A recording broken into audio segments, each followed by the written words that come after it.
9. A Universidade em sintonia com você. Ineditados. Conversas para além do livro. Um programa da editora UFSM.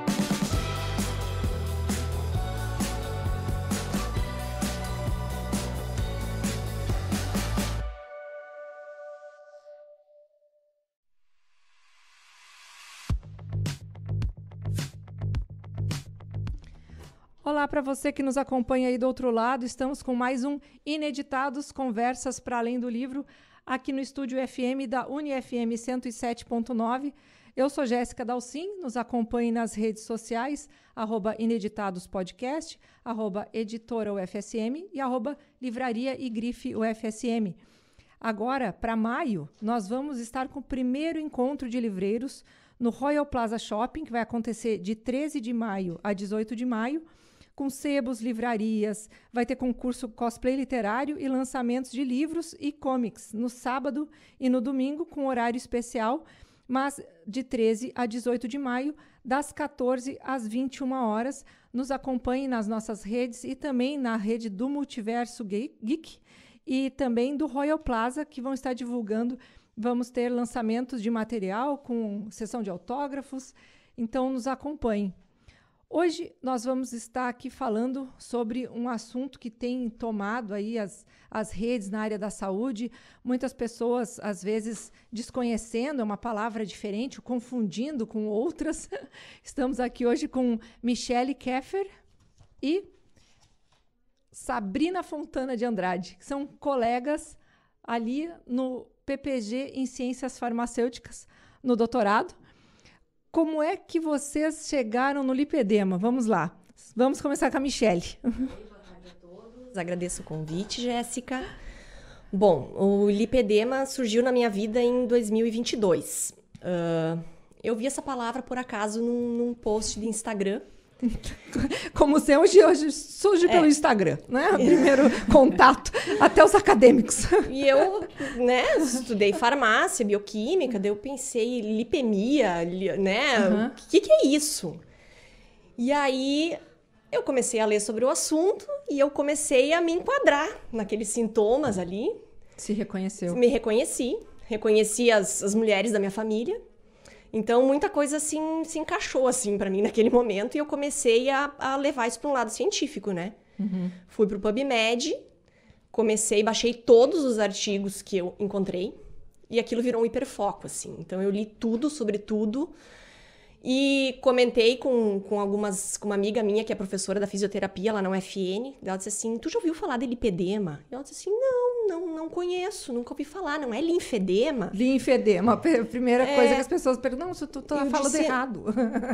Não é. Ela disse assim, uns dias depois ela me mandou um link, ela disse assim, Michele, vai ter um curso em São Paulo, lá na fábrica da Sigvares, que é de meias de compressão, né? Sim, e aí vai ser sobre lipedema e linfedema. E aí eu me inscrevi, já comprei a passagem, era um fim de semana, e fui. E aí nesse meio tempo eu já comecei a escrever um projeto de pesquisa, que eu estava buscando um tema para o meu doutorado. Então foi assim, um encontro assim, encontrei algo útil, interessante por acaso, assim, né? E que acabou virando assim todo esse projeto que a gente está desenvolvendo. Pois dentro dessa carreira acadêmica que tu vem fazendo, tu já tinha feito, então, o teu mestrado. Isso, né? Eu fiz o mestrado já tem bastante tempo. Eu me formei aqui na UFSM em 2005, em farmácia. E aí, naquele mesmo ano, ali em dezembro, saiu um concurso para o USM, para técnico laboratório. Aí eu fiz o concurso, fui aprovada. Só que enquanto no período ali entre eu ser nomeada, enfim, eu fui trabalhar num laboratório no interior, lá na região das Missões, que é a região de onde eu venho. Então, era meu sonho, assim, trabalhar num laboratório de análises clínicas, né? Aí eu fui chamada em 2007, então, daí assumi aqui no laboratório do USM, no LAC, onde eu trabalho até hoje. E nesse período o professor Rafael Moresco estava ingressando na instituição também. Aí ele tinha um projeto com pacientes diabéticos, então eu também já trabalhei com humanos no mestrado. E aí a gente desenvolveu o projeto, enfim, fazíamos coletas. publicamos artigos, enfim, na época, né, sobre marcadores de lesão renal, de isquemia. Então, e nesse período, enquanto eu fazia mestrado, saiu o concurso para nível superior farmacêutico. E aí foi bem legal, assim, que eu defendi o mestrado no dia 27 de janeiro, eu acho, de 2010. No dia 28 eu tomei posse Que legal! E aí, então, comecei a trabalhar como farmacêutica no laboratório do USP. Então, fiquei agora 12 anos, a pesquisa ficou um pouco afastada, mas ficou aquela sementinha da pesquisa lá, né? E ela florou agora, então, com esse projeto que eu escrevi em 2022 aí do lipedema e ingressei no PPG, então, em 2023. Eu acho importante destacar que não foi tão por acaso assim, porque tu tem aí já um olhar científico, então, assim, aquela palavra que chama atenção. É algo útil que encontra uma mente curiosa e observadora, né? Exatamente. Que identifica uma oportunidade numa situação imprevista. Exatamente. E Sabrina, como é que tu te aproxima, então, ali do LAPACA, né? Laboratório de Pesquisa de Análises Clínicas Aplicadas. Isso. Como é que é a tua chegada na UFSM? Conta um pouquinho dos teus incentivos, né? Sim, eu e a Michelle, nós fomos colegas, né, na graduação. Então, a gente se formou juntas em 2005 também. Eu, logo depois que me formei, eu fiquei 6 anos trabalhando num laboratório particular, aqui em Santa Maria mesmo, porque eu sou daqui. E depois eu prestei o concurso, então, para a Universidade Federal, para o laboratório no LAC. Então, há 12 anos já também estou trabalhando no LAC. Então, nós somos colegas de trabalho também. E daí, quando ela surgiu com essa proposta, eu também tinha interesse em começar, em retomar o doutorado, porque eu finalizei o mestrado em 2016, né? E não tinha retomado ainda. E daí ela me convidou e eu aceitei essa proposta e a gente subiu juntos nessa aventura lipedêmica. E o orientador, né, o José Antônio Mainardi de Carvalho, com o orientador Clóvis Panis, que eu dei uma olhadinha, eles trabalham justamente com várias iniciativas que têm correlação, e aí uma coisa me chamou a atenção. Dentro das atividades do laboratório, que é o @lapaca.ufsm. Perfeito. Né? Eu percebi que existem algumas terminologias, por exemplo, diagnóstico de anemia. Aí, para lipedema, tá biomarcadores de lipedema. Conta um pouco como é que é para o nosso grande público. Eu faço umas perguntas e vocês devem saber que eu já sei até a resposta. Mas é que é muito legal. Eu acho que as pessoas têm que saber de onde é que vem isso, né? Até para melhor identificar, né, das suas características e tal. Sim. Então, os nossos orientadores, eles eram nossos colegas no laboratório. Então, era todo mundo colega, veio todo mundo da bancada. Então, a gente tem esse viés de olhar sempre pelo lado prático, do lado que a gente possa aplicar aquilo na rotina, né?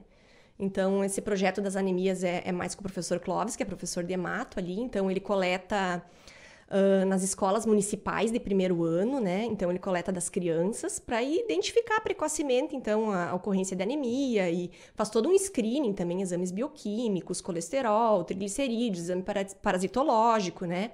Então, se ele encontra alguma coisa que não está ok, essas crianças são encaminhadas para a UBS. Então, é um projeto de extensão. Então, envolve os alunos, eles fazem atividade lúdica com as crianças, né? Levam um microscópio, mostram as células sanguíneas. Eles desenvolveram na gráfica um livrinho dos heróis do sangue, né? Que conta, assim, de uma forma lúdica, né?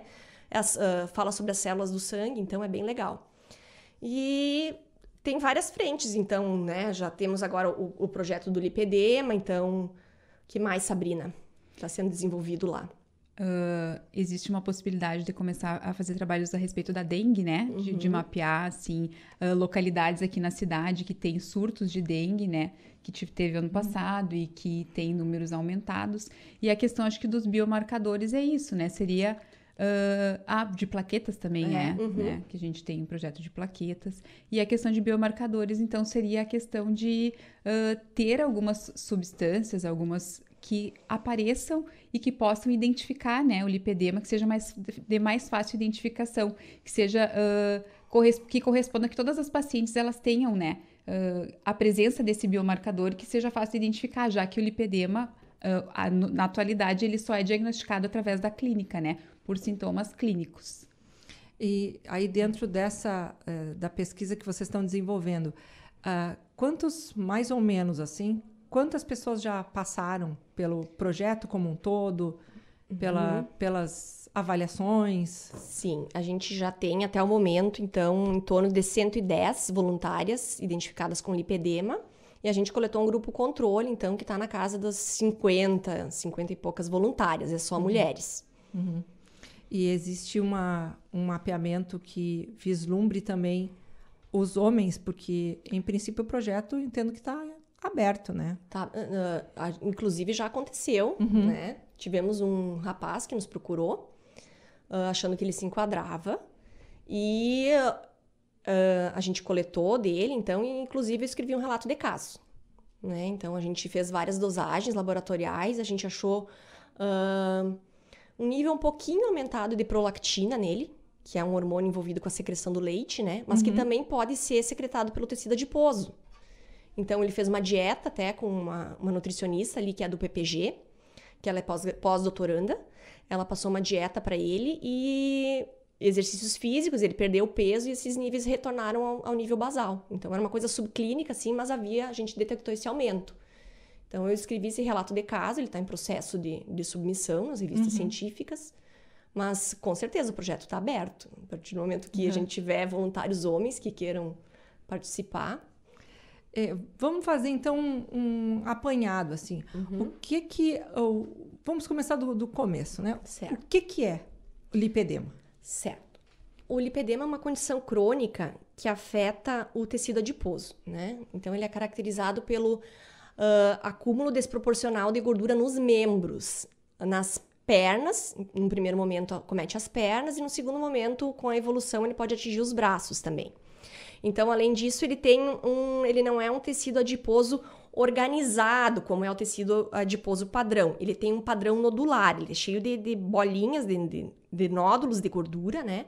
E essa gordura, ela é inflamada. Então, o organismo forma um tecido cicatricial que tem áreas de fibrose no meio desses nódulos, né? Então, isso causa toda uma alteração na circulação, no tecido como um todo, na circulação de sangue, no retorno venoso, no acúmulo da linfa, né?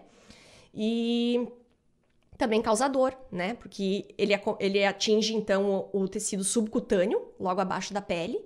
Então, é uma região que tem muitas terminações nervosas. Então, acaba sendo uma gordura dolorosa e inflamada, diferente da gordura padrão, que não dói. E quando isso é identificado? Bom, no primeiro momento, porque tem aquela coisa de ser muitas vezes confundido com o aspecto da celulite. Né? Então, Sabrina, conta pra gente o que é um pouco dessa aparência e por que são coisas diferentes, né? Por que celulite e lipedema, talvez numa questão estética, as pessoas não consigam avaliar uma diferença, mas são diferentes, né? Sim. Esteticamente observando, a gente pode ver que quando a gente vai apalpar essas pacientes, né, os membros, a gente consegue, quando é o lipedema, a gente consegue tocar esses nódulos, né? A celulite em si, tu só vê aquele furinho, digamos assim, da pele, né? E o lipedema a gente consegue, então, apalpar. A celulite, ela se caracteriza pela fibrose dela, ela prende a pele no músculo, lá embaixo. Então, fica esse aspecto de furo. E o lipedema no nódulo fica mais maleável e solto, assim, no tecido subdérmico mesmo. Isso que a Sabrina, complementando o que a Sabrina falou. Então, ele é como se fosse possível... Não, como se fosse possível não, ele é possível de ser pegado mesmo, tateado, assim. Isso. E dentro dessa perspectiva, eu também, né, eu faço parte, volta e meia, trago pessoas aqui que eu tomei contato aqui na instituição porque eu participei do projeto, eu conheci. Então, eu sou uma dessas pacientes que está ali no projeto. E eu não tenho, né, eu tive dificuldade de me identificar e de procurar o projeto, porque aquela proporção que normalmente aparece nas imagens, que são umas proporções em que os membros inferiores são bem mais avantajados do que os membros superiores, né? A minha característica é um pouco diferente. E eu não me reconheci num primeiro momento. Então, é possível também que tenha um início, né, nos membros superiores. Como é que a pessoa que está em casa pode fugir, digamos, desse estereótipo, né, de uma imagem e pensar, não, mas eu sinto isso, eu tenho tal característica. Sim, acho que é importante a gente falar um pouquinho dos sintomas, então, né? Isso. E aí eu vou pontuando algumas coisas, então. Ele afeta predominantemente mulheres, como a gente falou, então essas mulheres têm dor ao toque nos membros, né? Tem um edema, um inchaço, que ele não é aquele edema que tu aperta o dedo e o dedo fica marcado, que é o sinal de Godet que a gente fala. É um sinal, não fica marcado, é um edema não depressível, tá?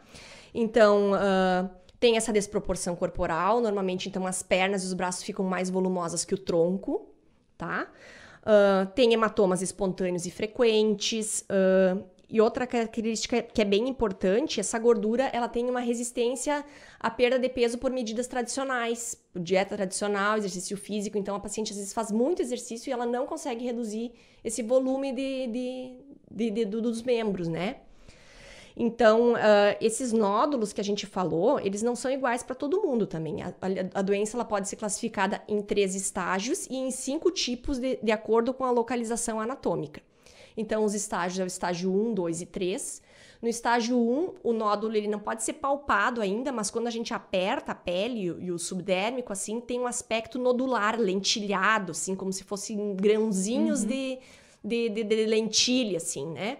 À medida que vai entrando para o estágio 2, a pele já fica com aquele aspecto de casca de laranja, mesmo os nódulos já são maiores, mais palpáveis. E no estágio 3, a gente já tem lóbulos de pele e tecido com bastante fibrose e um tecido pesado, que a pele vai perdendo elasticidade. Outra característica também é uma flacidez precoce de pele. Então, esses lóbulos já se formam principalmente na região do quadril e no interno de joelho, assim. Então, já prejudica a marcha, atividades diárias, enfim, a locomoção dessa paciente, né? Então, em relação aos tipos anatômicos, então, o tipo 1, ele atinge mais do umbigo até os quadris. O tipo 2, do umbigo até o joelho medial, né? Então, a panturrilha não tem esse aspecto. A panturrilha tem uma pele, né, padrão. E no tipo 3 é toda a extensão da perna até o tornozelo. Então, forma-se um sinal do manguito que a gente fala, né? Porque os pés, as mãos, não são atingidos. Então, onde termina aquele subcutâneo afetado pelo lipedema, ele fica bem mais marcado do que o pé. Forma um desnível. Então, esse é o sinal do manguito, né, que a gente fala. O tipo 4 dos braços, ele costuma ocorrer associados aos tipos 2 e 3, que é os das pernas, mas ele pode acontecer de forma isolada também só nos braços. É bem raro. Caso.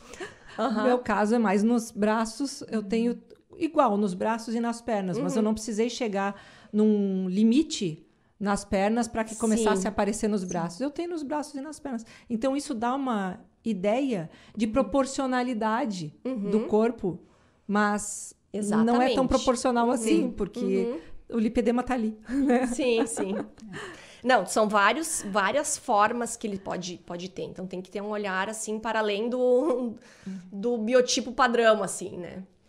E dentro dessa perspectiva toda, né, dessas variações todas, como é que vocês organizaram o projeto para que, ao receber essas pessoas, vocês consigam criar esse protocolo, né, de uma forma segura, para que esses biomarcadores possam ser identificados e as pessoas receberem, então, a instrução correta, né, ou mais adequada para aquele seu biotipo, para aquela forma de manifestação do lipedema para aquela pessoa, porque é um caso a caso quase individualizado, né? A Sabrina? Sim, é bastante individualizado. Então, o primeiro passo, né, que a gente teve para organizar o projeto, a Michelle iniciou, então, foi através de um questionário, né?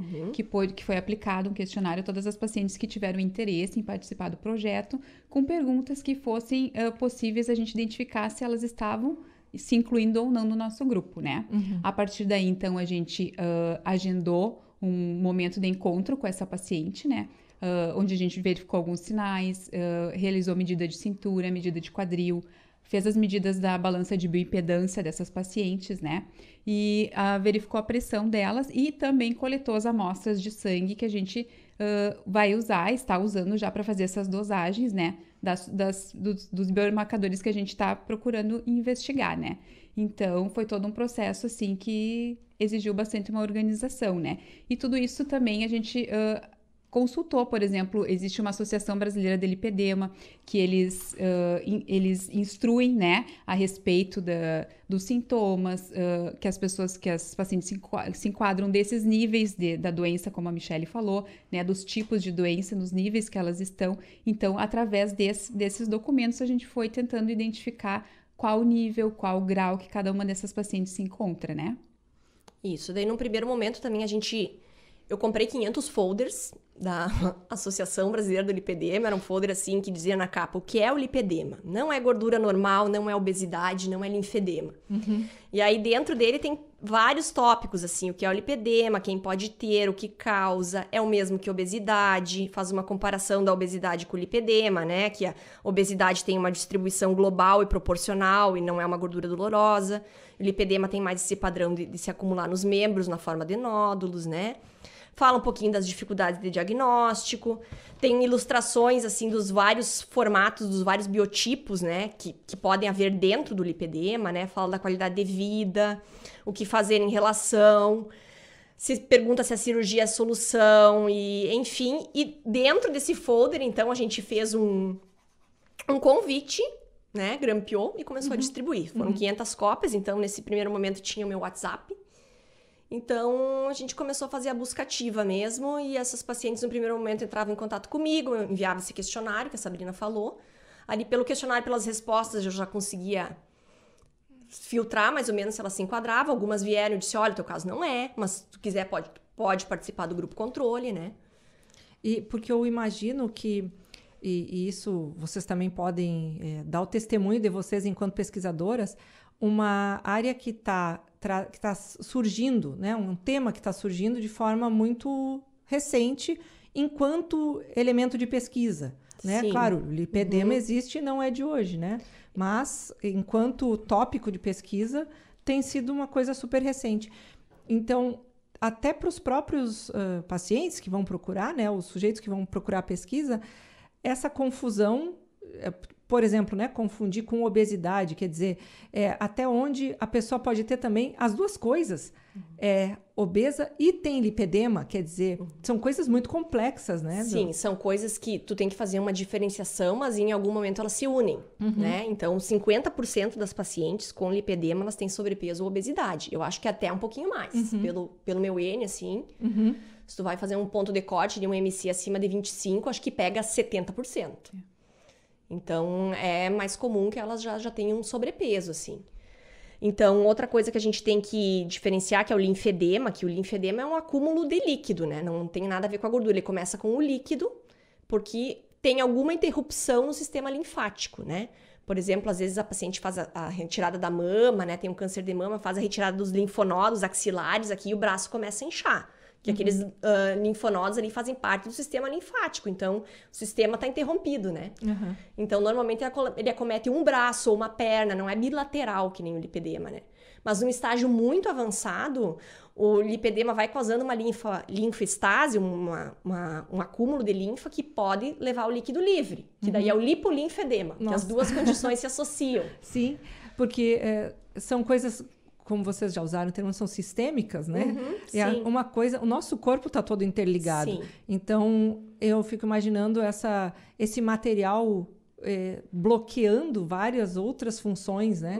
Daqui a pouco, se ele não é tratado ou não é viabilizado de alguma forma, tem outras funções que começam a ser prejudicadas, né? Com certeza. Então, o sistema... Varizes também, o sistema de insuficiência venosa crônica, né? Então, acomete 40% das pacientes. Então, a hipermobilidade articular, né? Porque como o lipedema também pode afetar a fáscia. Então, como eu falei antes, a elastina perde um pouco a função. O colágeno começa a aumentar nas regiões de fibrose e tem menos elastina. Isso acomete nas fáscias também, então... aquela articulação fica mais móvel, né? Então, facilita também o desenvolvimento. Vamos fazer um momento ao vivo aqui. Eu tenho frouxidão ligamentar também, pode ser? Isso Olha mesmo. só, vivendo e aprendendo. 50% das pacientes têm essa frouxidão. Então, é uma coisa, na verdade, eu não sei se o termo seria mais correto, mas é tipo uma síndrome, porque as pessoas vão descobrindo coisas que podem... Eu tenho uma das coisas que eu tenho é fascite plantar, em função também de... Achatamento do arco plantar é uma coisa bem comum. Pé chato. Isso, o pé chato, o joelho em valgo, que é um joelho vai encostando no outro, assim, né? E dá aquela artrose ali no interno de joelho. É porque é pelo desalinhamento do eixo mecânico das pernas, né? A gordura, quando ela acumula, forma aquele bolsão no interno de joelho, ela força muito a articulação. Aí já tem aquela gordura ali que ela vai ficando cada vez mais pesada, a pele vai perdendo elasticidade, já tem essa frouxidão ligamentar, o ligamento não segura como tem que segurar. Quem segura é o osso, né? E vai tendo aquele desgaste ali. Então, o tornozelo fica pronado para fora, o pé vai achatando, o joelho não. Então, é isso que a gente quer evitar. Então, a partir do momento que a gente começa um tratamento precoce, quanto antes a gente identificar essa menina que tá lá na puberdade, né? Que é outra coisa que eu não falei, que o gatilho é hormonal. Então, por isso que é mais comum em mulheres. Então, ele tem a ver com o estrogênio e principalmente com o estrogênio. Então, puberdade, gestação, a própria menopausa. Às vezes tem mulheres que na menopausa elas começam a perceber sintomas, né? Então, evitar que essa menina que tem os sintomas lá ganhe peso, que elas tenham uma rotina de exercícios desde nova, de cuidados com a dieta, né? Para ela não chegar numa idade mais avançada com todas essas limitações funcionais, né? Então, por isso que é importante a gente, como toda doença crônica, a gente prevenir, né? Falar de prevenção. Eu acho que é importante... Desculpa, já te passo a palavra, Sabrina. Eu acho que é importante destacar que a pessoa, enfim, a criança já tem o lipedema. Né? Pode acontecer na infância também. Tem umas que é desde a infância. Porque eu fico pensando, se isso é uma doença... genética, não é? Sim, é um fator. Sim, ela tem um padrão autossômico dominante. Então, inclusive, a família do pai pode transmitir para as filhas. Então, uma questão de fazer com que esse sintoma mais severo demore o maior tempo possível, com certeza, né, para acontecer. Restrito no menor período possível lá para o final da vida, né? Que como essas manifestações, elas acabam ocorrendo quando tem uma flutuação hormonal, né? Que são essas questões, né? De puberdade, de após gestação, principalmente, também pode acontecer bastante, e lá na menopausa. Então, por isso que, assim, a gente pensa que quanto antes for diagnosticado, a gente vai conseguir prevenir cada vez mais que essas complicações, elas aumentem, né? Então, que elas consigam ter uma qualidade de vida melhor, né, desde o começo, conseguindo identificar qual é a causa, né? Inclusive, como a gente falou de obesidade ali, que pode ser confundida, nós temos várias pacientes que já fizeram cirurgia bariátrica, né, Michele? Exatamente. Então, elas fizeram cirurgia bariátrica, elas conseguiram reduzir peso, mas aquela perna daquele jeito, aquela sensação de peso, elas não conseguiram com a bariátrica, né? Pois eu fico imaginando, assim, considerando, né, essa complexidade toda. Quantos médicos, quantos profissionais da saúde, às vezes a pessoa está com uns sintomas dos mais variados sem conseguir diagnosticar nada. Eu acabo me colocando um pouco nesse diálogo, porque o pé chato, a frouxidão ligamentar, eu já tinha desde jovem, para todos os efeitos. Eu era uma menina desastrada que caía muito. Era isso. Ela torce o pé, ela cai. Então, isso... Eu fui uma criança que usei a botinha ortopédica, aquela dos anos 80, feita em sapateiro, pesadíssima. Pesava 1 quilo cada bota daquelas. Né? E eu tenho um arquinho, assim, graças à bota. Assim, eu agradeço a bota, mas o meu pé era totalmente plano desde criança também. Então, são coisas que daí são identificadas muito isoladamente, né? Eu precisei ir num fisioterapeuta num determinado momento, porque para todos os efeitos eu tinha diagnóstico de ATM, né? Da articulação temporomandibular aqui, que é a de abrir a boca, né? Então, problema de bruxismo, aí eu fazia o raio-x no dentista.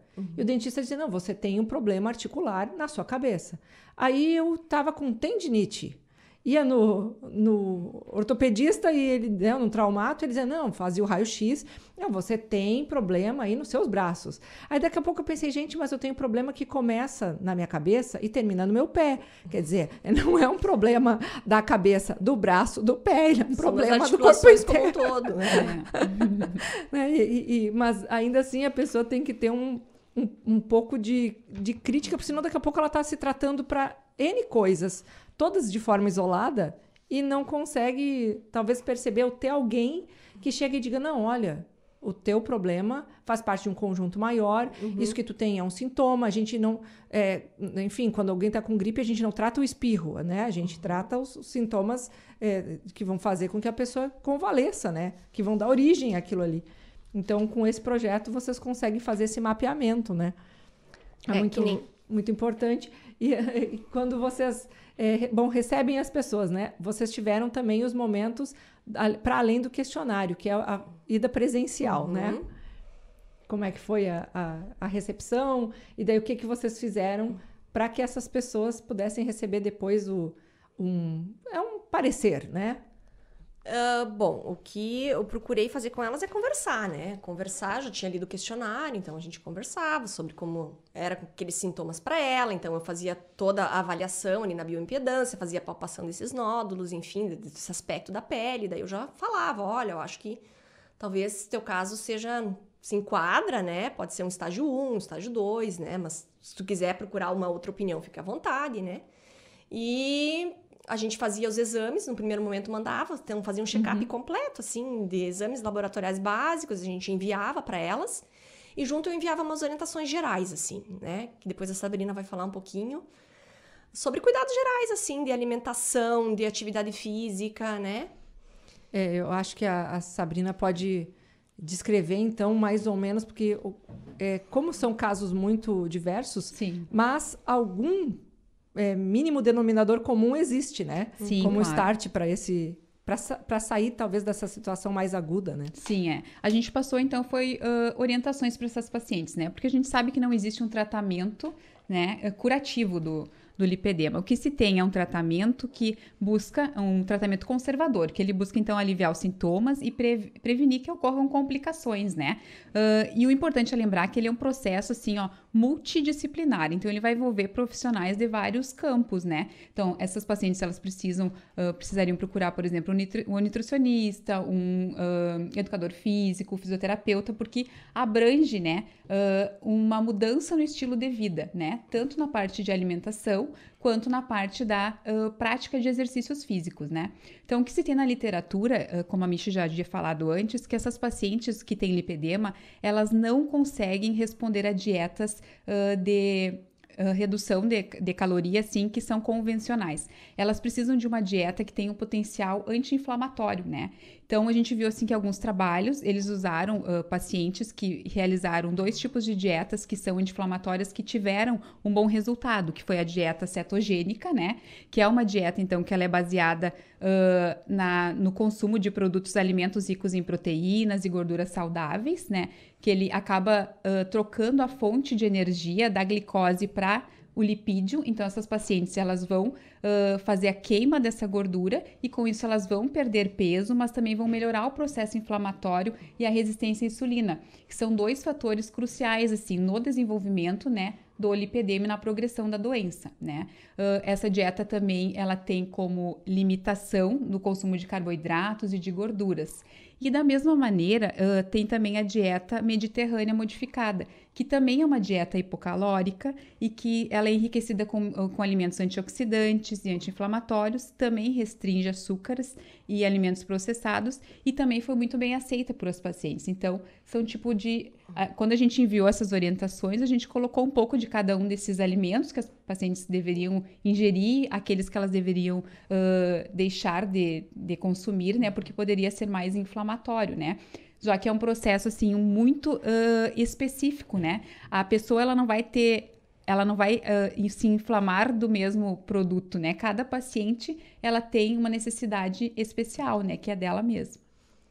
Isso, e também, além disso, evitar alimentos potencialmente inflamatórios, né? Que, via de regra, o que mais inflama o organismo humano é o leite de vaca, a carne vermelha e o glúten, né? Então, muitas pacientes, devido a esse processo inflamatório do organismo como um todo, elas têm alergias alimentares, né?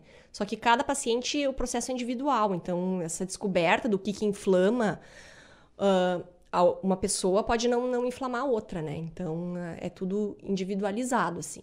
Então, no primeiro momento, a gente deu essas orientações gerais do que evitar, o que consumir, o que está liberado, né? Aí, até uma nutricionista lá da Unimed me escreveu um dia, gostei muito desse material, eu posso passar para as minhas pacientes com lipedema, né? Eu disse, não, fica à vontade, né? Bem gratificante. Eu também vou volta e meia colocar aqui algumas situações, porque essa busca, né?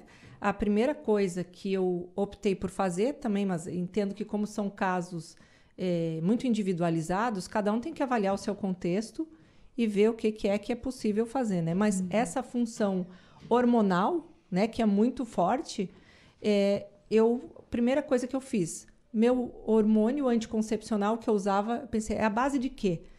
Né? Se o negócio é lidar com as variações de estrogênio, aí eu vou lá, estrogênio, tá lá na minha... No meu anticoncepcional. Eu tirei.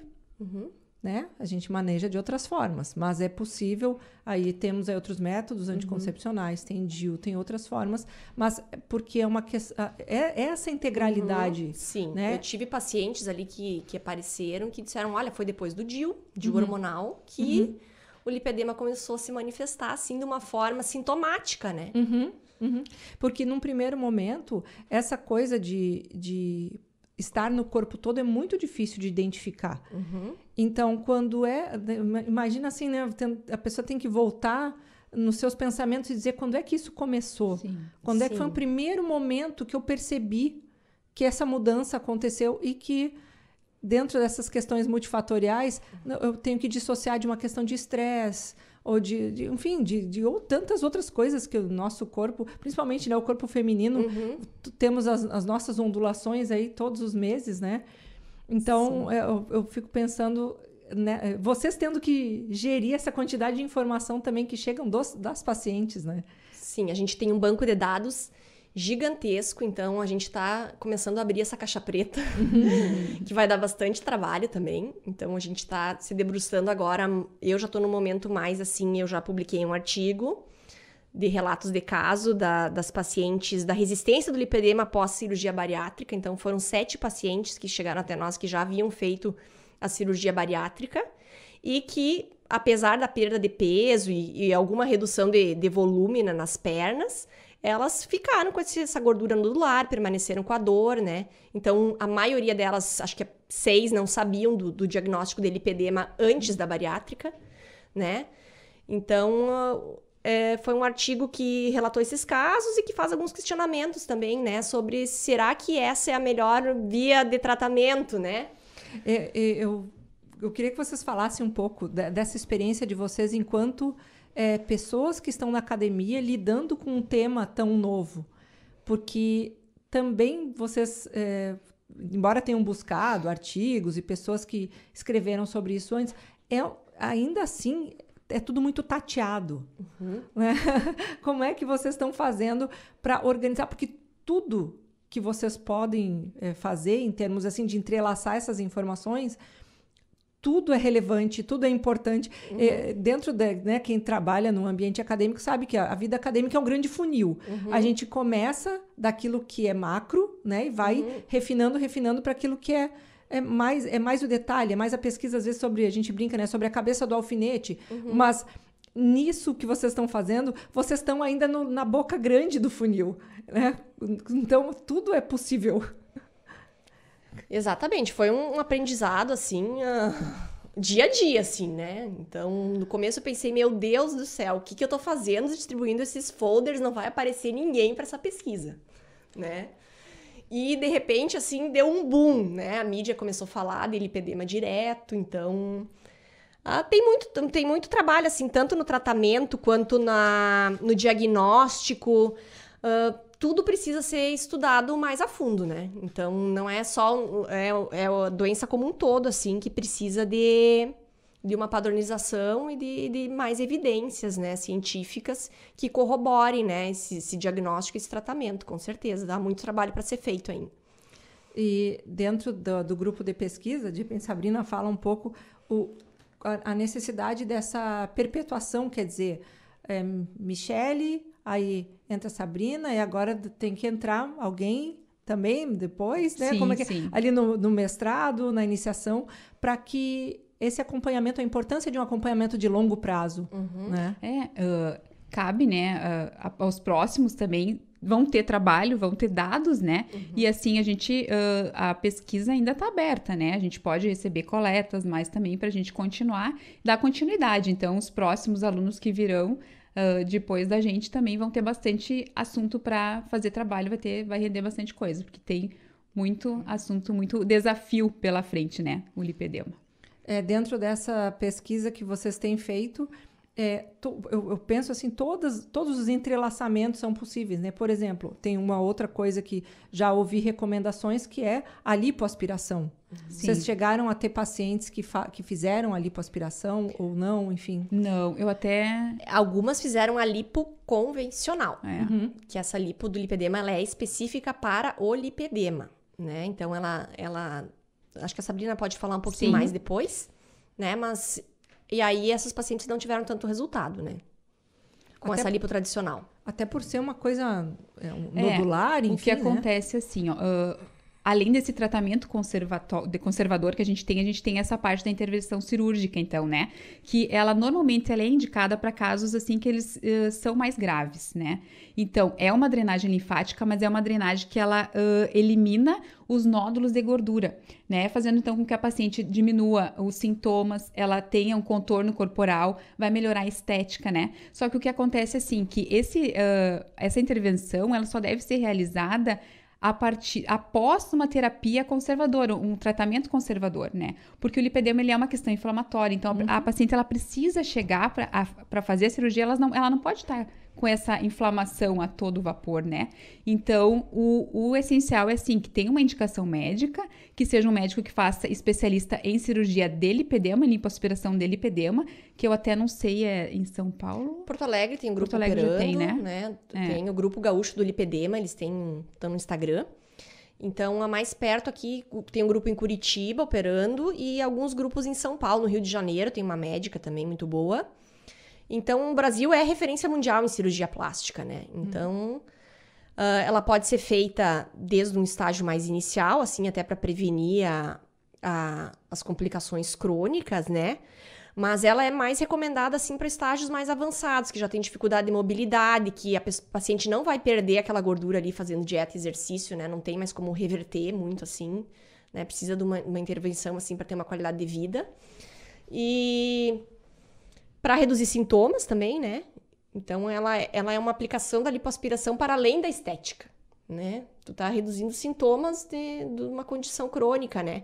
E como a Sabrina falou, esses cuidados eles devem iniciar antes e eles têm que seguir depois.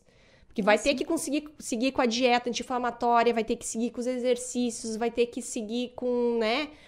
Com essa busca por apoio emocional. Então, é uma coisa multidisciplinar, assim, porque muitas têm ansiedade, elas têm aquela questão de que, eu faço exercícios, o meu corpo não responde como deveria, né? Afeta a autoestima. Afeta a autoestima, muitas têm vergonha de usar roupa curta por causa daquele aspecto. Então, a gente precisa que a própria paciente se eduque e entenda essa condição, né, para prevenir a complicação, e que a própria sociedade entenda que, às vezes, não é uma questão de desleixo ou de falta de cuidado, é uma condição crônica, que aquela paciente está ali lutando a sua luta, né? E ela merece esse tratamento, assim, esse olhar com mais cuidado do profissional de saúde. Eu me recordo, esses dias falavam na atriz Paola Oliveira e vieram me perguntar, será que ela tem lipedema? Eu disse, gente, eu não sei avaliar, mas se ela tiver... E ela é a Paola Oliveira, ela não é a Jéssica, não é a Sabrina, não é a Michele. Sim. E está passando... Pelo que está passando em termos de comentários de internet, de pessoas acusando ela de estar acima do peso, e ela sendo a diva que é. Sim, maravilhosa. É a cobrança, né? É uma cobrança, exatamente. Imagem, em cima né? do corpo feminino, né? Que sempre existiu e que a gente precisa ter esse olhar mais aberto, né? Mais acolhedor. Bom, E eu percebo que, até, enfim, nas mensagens que trocamos, até porque eu fiz parte dessa primeira etapa, né, da pesquisa, e essa necessidade de ter sempre uma informação mais atualizada, porque a qualquer momento pode surgir uma informação que, né, agora dentro da pesquisa que vocês estão fazendo, outros depois vão referendar as pesquisas de vocês, né? Então, essa base comum que vai servir para embasar outras pesquisas, né, que vão dar segurança.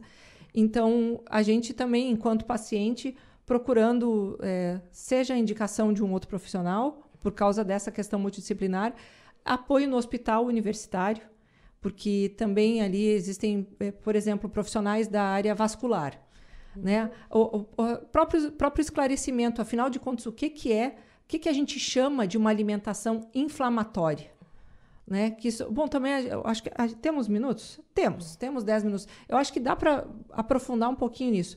O que é, afinal de contas, uma alimentação? Como é que um alimento que está ali disponível no supermercado, ou que está disponível, né, dentro da minha geladeira, como que aquilo ali eu vou ingerir e, por algum motivo, aquilo ali vai me fazer mal? O que é uma inflamação, né? O nosso organismo reage de uma forma em que ele começa a juntar líquido, ele entende que é como se ele tivesse machucado.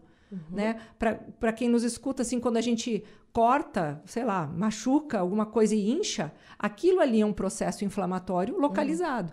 Agora, imagina isso acontecendo no corpo inteiro. Né? Sabrina? Sim, é que a nossa alimentação, produtos industrializados, né, ricos em sódio, embutido, então, né, uma alimentação que deixou de ser natural, deixou de ser aquilo que tu vai lá na tua horta e colhe no teu pomar, né? Então, esse retorno, né? Uma alimentação mais natural possível, com menos tempero, tomando a quantidade de água adequada por dia, 35 ml por quilo de peso. Que é o básico, né? É o básico. Que a gente não faz mais. A gente não que faz. devia tomar mais água. Né? Então, isso tudo vai gerando um processo que vai inflamando o intestino e, com isso, vai inflamando o corpo inteiro. Se tu já tem uma doença genética de base, né? Esse processo vai ser exacerbado. Todo mundo vai inflamar se comer desse jeito, né? Não é só a paciente com lipedema, todo mundo inflama. Só que se tu já tem uma doença de base, o processo vai ser mais agudo, né? Vai começar a sentir os sintomas do teu corpo. E cada paciente, ela inflama por alguma substância, ou um grupo de substâncias, né? Mesmo um alimento natural pode inflamar alguém. Não quer dizer que, né? Às vezes o organismo já fez algum anticorpo ali, de alguma reação cruzada, e aquele alimento ali que é natural, mas ele tá inflamando. O leite, né? É uma das substâncias que...